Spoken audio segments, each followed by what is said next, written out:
फराद साहब, अगर आपके पास वक्त हो तो हम बात कर सकते हैं। जी कदर आपा, बोले। देखो, मैंने पहले भी कहा था, अब भी कह रही हूँ, मेरी बेटी से दूर रहो। तुमने मेरी बेटी से अच्छे अल्फाज कहे, उसका दिल तुम्हारी तरफ माइल हो गया।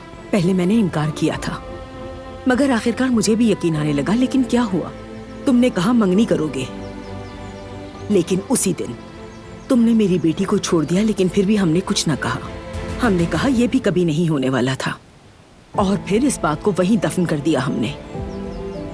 अब तुम्हारी शादी के दिन करीब आ रहे हैं, जो कुछ हो रहा है बिल्कुल मुनासिब नहीं। अब तुम भी इस मामले को खत्म करो। बात करके मेरी बेटी को मजीद तकलीफ मत दो।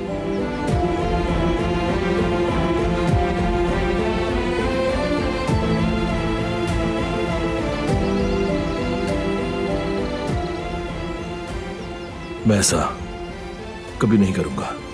मेरी तरफ से आपकी बेटी को नुकसान नहीं पहुंचेगा, ये मेरा वादा है आपसे।